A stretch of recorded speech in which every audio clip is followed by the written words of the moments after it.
Hey, what's up you guys? It's your boy Felipe, and today we're going to be talking about the 5 things that I've learned in the past 30 days of cold calling. Let's get started.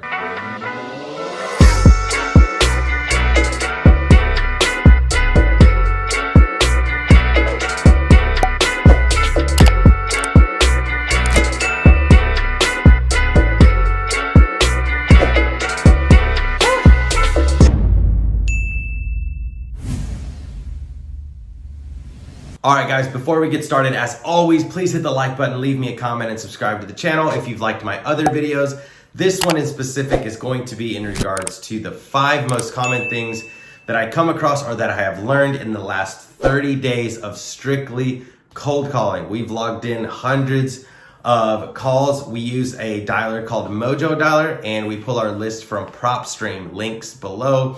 PropStream is where we get the data to call, and then we skip trace that data, and then we get their phone numbers, and then we put it through Mojo Dialer, and then we call them. So it's a really cool process as to how we find them, how we find the potential sellers. We have a list that we're interested in. If you guys are interested in any of this wholesaling, follow me on Instagram, Felipe Mejia, REI, and you guys can find out exactly how I do or what I do. But today we're going to talk about the 5 things that I've learned in the past 30 days of cold calling. Number 1, and at the top of the list, is you're gonna get 90% no's, 5% getting cussed at. That's funny, right? 95% no's and getting cussed at is what you're gonna get. These people that you're calling have been called by 50 other wholesalers or investors or other people like that. So you need to be different, you need to be unique. It's one of the main things that I'm learning after cold calling for 30 days straight is that you have to be unique. You're gonna get a lot of no's, you're gonna get a lot of getting cussed out, a lot of who is this, click. You have about 4 seconds, maybe even less, to hook them on the call. It's really important that you're different within those first 3 seconds. A little bit of sauce here. The way I do it is I'm like, hello, is this Billy from 4921 Olivia? I'm looking to see if you guys are still interested in selling. Boom, boom, boom. Name, person, address, right? Are you still selling? And it entices them to reply either, yes, I am the person, no, I'm not, yes, I'm the owner, no, I'm not, yes, I'm selling, no, I'm selling. So you're asking 3 quick questions in 3 seconds. So the number 1 thing that I've learned from cold calling is you're gonna get a lot of no's, a lot of cussed out, but you have to be unique to keep the person on the phone, okay? The next thing is, that leads into my next one, which is why are you different? One of the major things that I learned, I think, is this one right here, is what separates you from the rest of the pack, calling these people to find out if they're interested in selling their home. One of the first things that I tell people that makes me different is that we're definitely and for sure going to close on your property because I'm not the one buying it. Ooh, scary. Right off the bat, I tell them, just so you know, I'm financially backed by a very big hedge fund with a lot of money. Who is looking to invest. Now, a lot of people would say, well, this hurts your negotiating power. Not really, because I also tell them up front that I'm just putting it in the system. The system's going to kick back a number.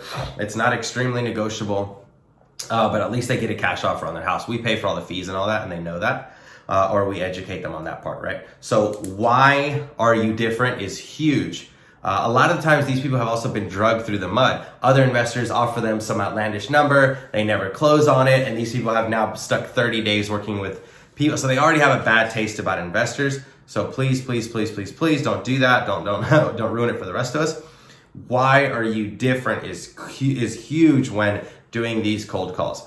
A lot of time I'm building rapport with the people that I'm on the phone with, but I don't forget the goal, and the goal is, are you selling your home? That is the main goal.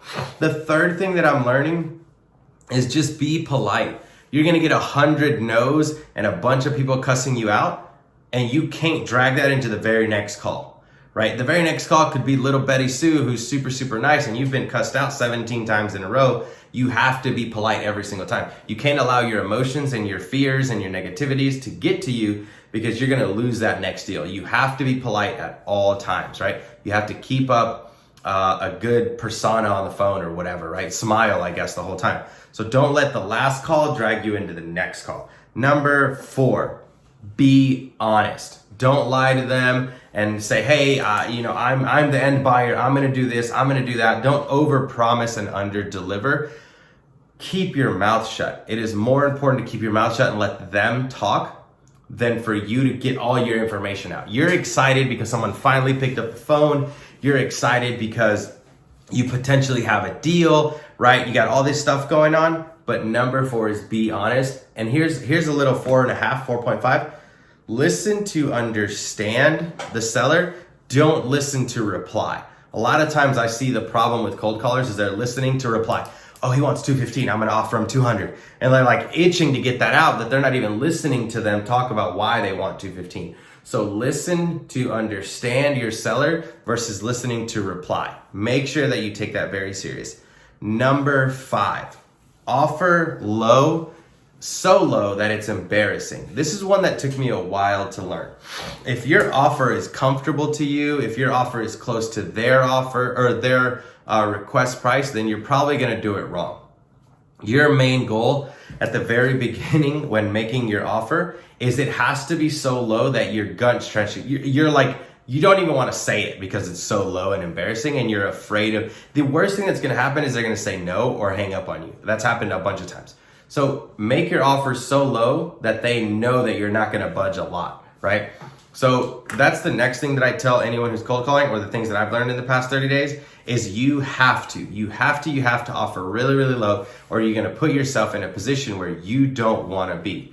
Offering low also evens the playing field if they're way up here, and this brings them more to a realistic number. If they're like, oh, I'm at 200,000, you're like, well, it's really only worth 120, right? So then what I do is I say, hey guys, is your house updated to 2021 standards? Is your kitchen stainless steel appliances? Like, is it immaculate? Then maybe yes, it's worth 200, but I have to do all of those things for it to get to a certain place. So for me, I start very, very low, and my goal is wherever they're at to go down 10,000 and me go up 1,000.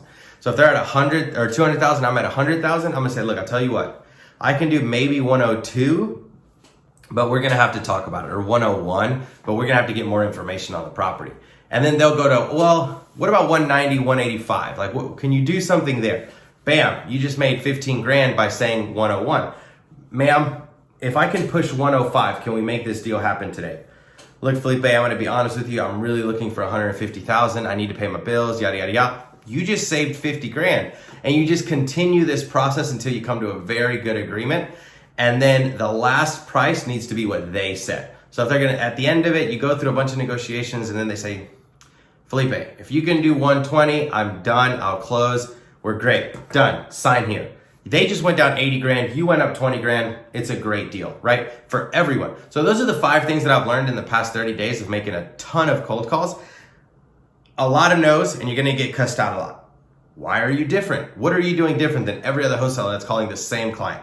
Be polite. Don't drag on past calls into this one.